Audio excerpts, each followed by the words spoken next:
Tonight I'm doing something a little bit different. I'm doing a review for an expansion to a game. It's the Between the Shadows expansion for Star Wars the card game. Now, if you are not familiar with Star Wars the card game at all, you can probably skip this video altogether because I'm not going to explain how the game works. I'm just going to be speaking about the specific cards in this expansion and what I think about them. Also, if you're really into Star Wars the card game and you have all the expansions and you've played hundreds of times, you can also probably skip this expansion. And the reason why is because I own most of the expansions for this game, and I enjoy this game, but I've only played it maybe 20 times very casually with some friends. So if you're really into this game, you're probably not going to find my commentary on this expansion really insightful or inspired or anything like that. So if, however, you're somebody like me who has the game, maybe has a few of the expansions, enjoys playing it casually, but isn't, playing in tournaments every week, and you just saw that, hey, there's a new expansion, you're kind of wondering, is this worth picking up? Then you can go ahead, watch this video, and I hope that you gain something from my review. So, that having been said, I'm going to go right into the cards. I'm not going to cover every card. I'm just going to show the ones that really stood out to me, give you my thoughts on them, how you could maybe work them into your decks, and then I'll conclude with kind of an overall impression of the expansion at the end. Alright, so the first card is Boba Fett himself. This is the second version that we have of Boba Fett. I believe it was in the core set. They had a Boba Fett card in one of the objective sets. This one is different in that he has this reaction that after this unit resolves a strike, you remove all focus tokens from this unit. Now, when I first looked at him, I thought, well, that's really cool. That opens up a lot of possibilities. You could have him strike, but be committed to the Force, and then he would be available to give his 3 Force icons to the Force struggle later. Or, you could attack with them and then have him ready to defend. I looked at the rulebook again, and I realized that's not really an option. None of those are options because when he's involved in a conflict, as soon as he focuses, the rule is that the conflict isn't over until both players have had all their units resolved in the conflict exhausted. So really, all this reaction does for Boba Fett is it lets him strike twice. But with his combat icons, that's no small deal. That's pretty cool, just on its own. In the same objective set, we have this flamethrower. You enhance a friendly character or droid unit, and then it gives them this reaction that after enhanced unit is focused, a strike deal 1 damage to each participating enemy unit. Now that's really cool, especially if you could put this on, say, Boba Fett, and he could attack first in the conflict. You could wipe out a whole group of low-cost enemies that have very few hit points, or just or enemies that have already been worn down. So I like that. It lets you do a bunch of damage to, or a little bit of damage to a bunch of different units. Pretty cool card. And then, furthermore, there's this card in the same objective set, Entangled. Interesting card. The interrupt: when an opponent chooses a unit to strike, he must choose a different eligible unit to strike instead, if able. Then draw 1 card. It's not immediately obvious how useful this card is, but it's actually pretty cool once you understand what it does. So when your opponent chooses a unit with which to strike,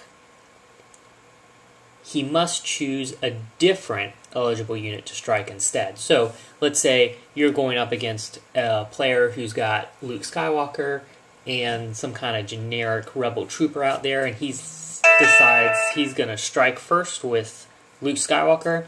You throw down this card, interrupt him, and say, no, you've got to strike with the rebel trooper first. So then he strikes with the rebel trooper instead, plus you get to draw a card. So there's that extra icing on the cake. And then his Royal Trooper is probably not going to do as much damage as Luke Skywalker would have done. And now you get to come back in with, say, Boba Fett, maybe take out Luke Skywalker before he ever gets a chance to do anything with him. So, pretty cool. Nice little interrupt there, and you get to draw a card on top of it. The next one I want to talk about is actually an objective itself, Masterful Manipulation. This is the objective set that features Prince Xizor from the Shadows of the Empire storyline. This objective has a reaction that after your opponent's turn ends, shuffle this objective back into your deck to draw one card.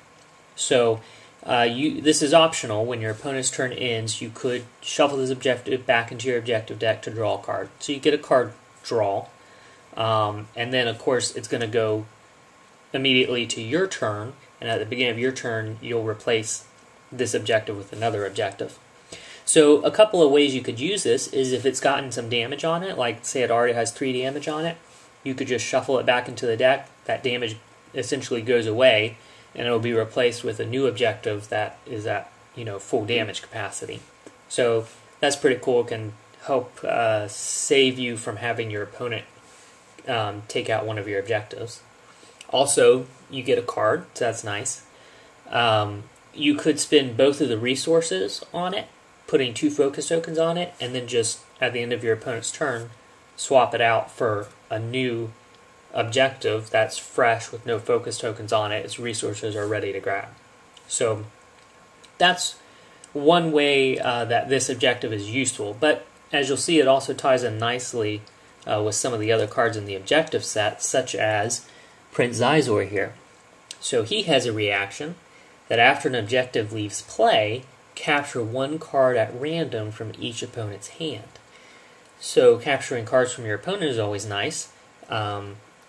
After an objective leaves play, that would be when maybe you take out one of your opponent's objectives, when he takes out one of your objectives, or when that Masterful Manipulation objective that we just looked at leaves play, at your discretion. So pretty cool. Plus he's got a nice spread of combat icons, so pretty cool card there with Prince Xizor. Another card that's in his objective set is this Shadows of the Empire. You can play only during your turn. It's an action. Place a target enemy objective at the bottom of its owner's objective deck. Now, obvious use for that is it could tie in nicely with Prince Xizor's ability, but also it's a good way to get rid of an objective that is really helping your opponent out, an objective that has a nice ability on it, which is helping him out. It could take you a while to destroy that objective, but this lets you just kind of get it out of the way quickly. Here's another objective, All Out Brawl. It says each unit gains a blaster icon. Basically, this objective would just make your the game more dangerous for everybody, right away. So that's kind of interesting. Not really my style, but kind of a neat idea. One of the cards in that objective set is this character Zika Thine, if I'm pronouncing that right.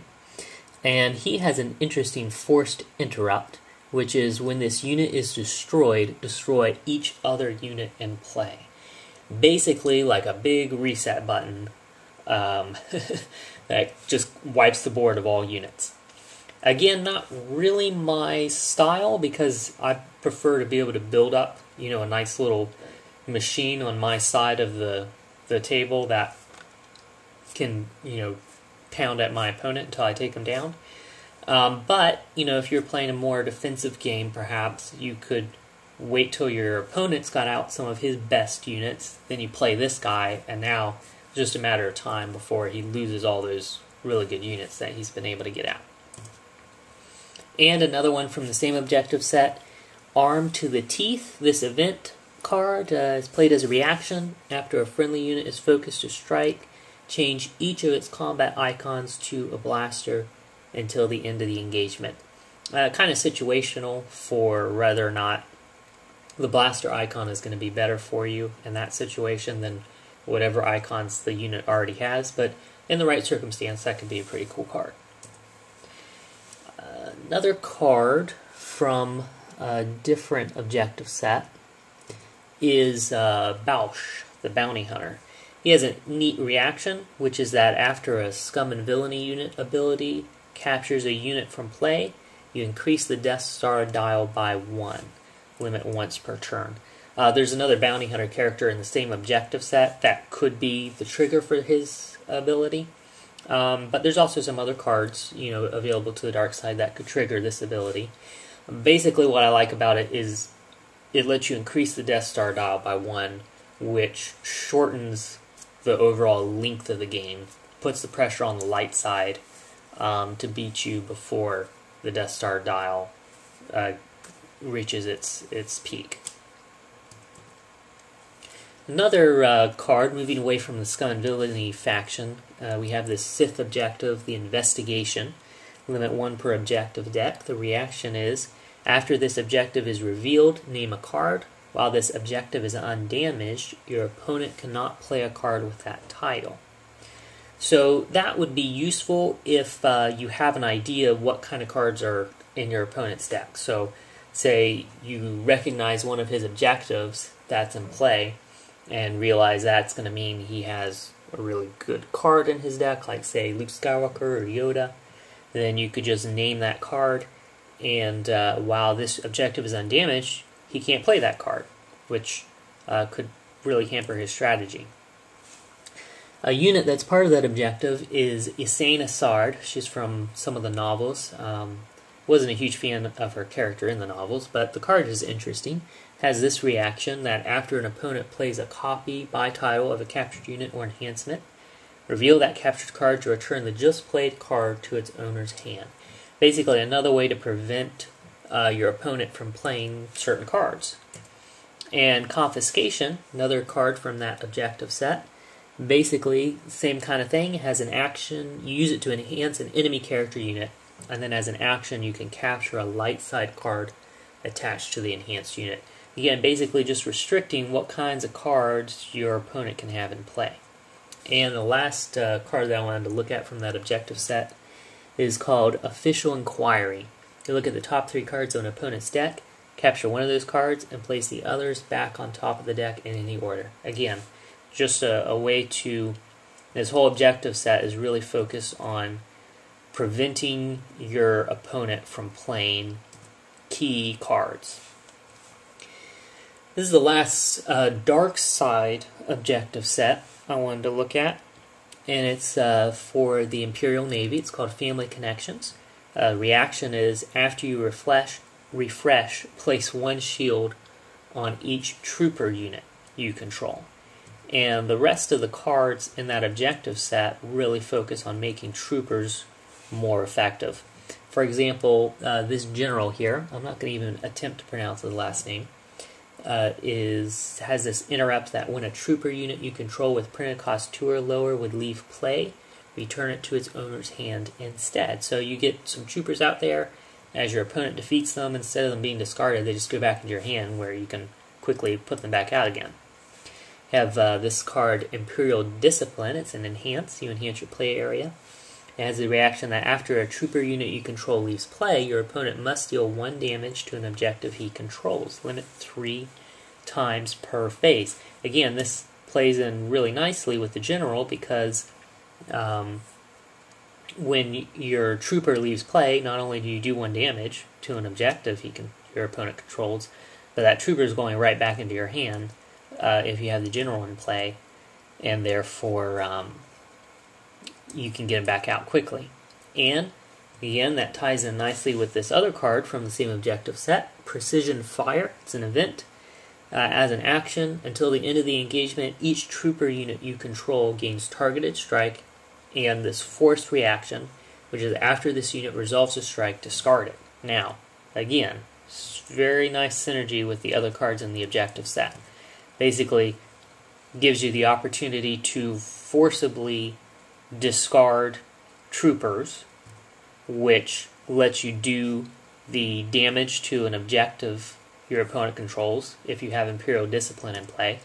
And then again, if you have the General in play, those troopers are just going back to your hand instead of the discard pile. Well, that's it for the dark side cards I wanted to look at. For some light side cards, we have a new version of Luke Skywalker. He has a nice spread of combat icons, a lot of force icons over there on the left. He has this action that lets you discard an enhancement from this unit to remove one focus token from this unit. Now, of course, we know that the Jedi faction really has a high focus on enhancements. So that's a pretty nice synergistic ability there. And then he has this reaction that after enhancement is attached to this unit, deal 1 damage to a target enemy unit.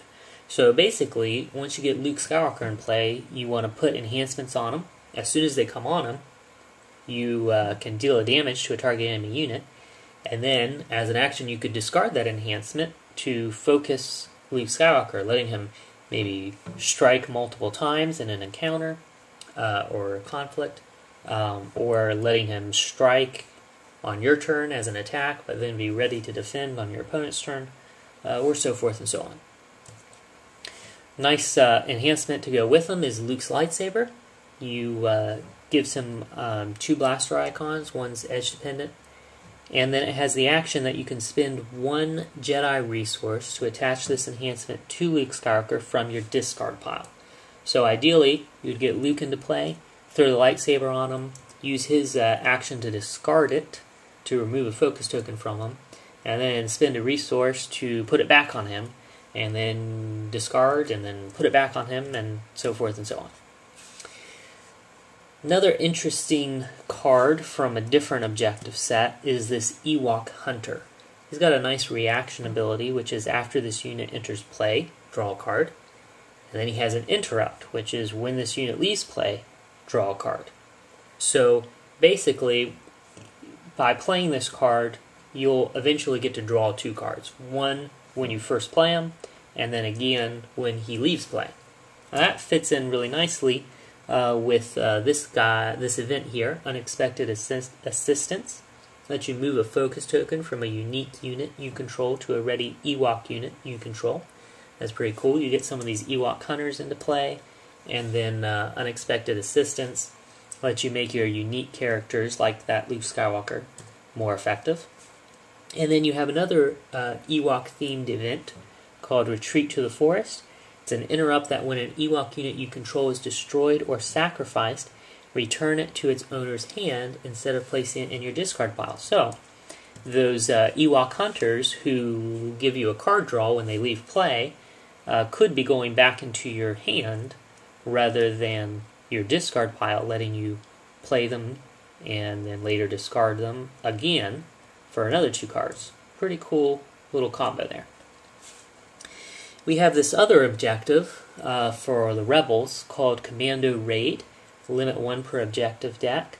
The action is discard a fate card from your hand to resolve its ability if able. Now that's pretty cool because it's the only thing I've seen that lets you use a fate card outside of an edge battle.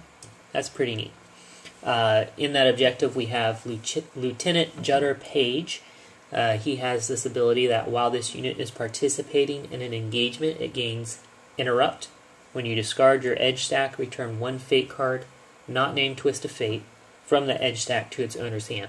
I'm supposing they exclude Twist of Fate because that would just make that card way too powerful. But basically, if you have that objective in play, the Commando Raid, you're going to want to have as many fate cards at your disposal as you can, and the Lieutenant will let you have more of those fate cards available to you throughout the game. Page's Commandos is another unit in that objective set, and it has a reaction that after this unit enters play, return the topmost fate card from your discard pile to your hand. Basically, again, just making sure you have more fate cards available to you. And the rest of that objective set is 3 fate cards, if I remember correctly. I could be wrong on that, but I think it's 3 fate cards, so it gives you, plenty more fate cards for your deck. For the Smugglers and Spies, we have this new objective called Calling in Favors. This is a pretty cool objective set. It produces 4 resources, which is pretty cool, but it has this ability that this objective does not refresh during the refresh phase, which means basically, first chance you get, you're going to generate the 4 resources on it, putting 4 focus tokens on it, and then you'll never get to use it again for the rest of the game. Kind of thematic with the idea of calling in favors. You're going to call in these favors, get a nice boost to your resources, but then, the favors have been used up, so you can't use them again. But, of course, with the rest of the cards in the objective set, they let you build off of that. Give you ways to work around it, basically. So here we have Talon Card from the very awesome Timothy Zahn novels. And he has this reaction that after you remove a focus token from this unit, remove 1 focus token from a target objective, fighter unit, or transport unit. Obviously, that plays in really nicely with the objective card, giving you a way to remove focus tokens from it. And another card from that set that works nicely is this Dirty Secrets. You enhance an objective, and then you treat the enhanced objective as if its printed text box were blank, except for the traits.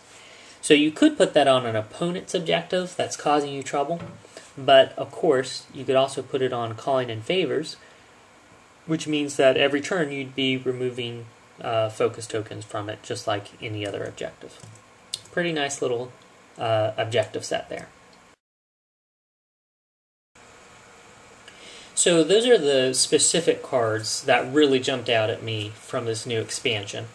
That were intriguing to me. I thought they were really clever and creative, and I'm most likely to use in my own decks. Now there were a bunch of other cards that I didn't show, and you might find some of those cards more interesting than the ones that I showed, but those were just the ones that stood out to me. Overall, I feel like the light side got sort of shortchanged with this expansion. They had some good cards, but I just felt like the dark side had more cards, that really stood out as exciting and interesting and innovative. I think really the cards were split evenly between light side and dark side. The dark side didn't get any more cards than the light side. It's just, for some reason, the dark side cards stood out to me more so than the light side. Another interesting theme that I noticed in this expansion is they seem to be encouraging the idea of creating your decks like around one faction instead of mixing factions. Like there were a few cards that were really best if you were building a deck that was all Jedi or all Scum and Villainy rather than mixing. That's okay because I tend to make my decks all one faction anyway, so that works for me. But I do like the idea of being able to mix up factions, and I'm not real excited about mechanics that sort of force you or encourage you to build, mono faction decks. I feel like that's kind of waste to have mechanics that specifically encourage you to do that. I think I would prefer to see mechanics that encourage you to diversify. But that's just me. It's fine the way it is, and I don't have any problem with those cards. That's just my personal preference there. There are some cards that I'm definitely using. I already built a new Jedi deck around the new Luke Skywalker with his lightsaber, and I threw in those new Ewok cards as well. So that's pretty cool. I'm excited about trying out that deck. And I definitely put that new Calling in Favors objective set for the Smugglers and Spies, incorporated that into my Smugglers and Spies deck, so pretty excited about that. And that new Imperial Navy objective set that really focuses on the troopers, I just love the synergy between those cards. And I built a whole new Imperial Navy deck basically around that objective set, and just put as many troopers into it as I can, and as many things to boost those troopers and make them stronger and just overwhelm my opponent with a rush of troopers. So, so definitely some cool stuff in this expansion. I'm very excited about it. I've been really happy with the other two deluxe expansions that have come out for this game. I don't buy every one of the Force packs. I've bought the expansion packs. I mean the deluxe expansions, and I've bought a few of the Force packs here and there. But I would say this is definitely, like, if you're kind of a casual player like me and you don't buy every expansion, buy this one because you get a lot of cards, a lot of really cool new concepts coming out, and definitely worth your while. Even if you're not, really, really into the game, like me, I just play it casually. But it's definitely worth it for me, and I would recommend it to you as well.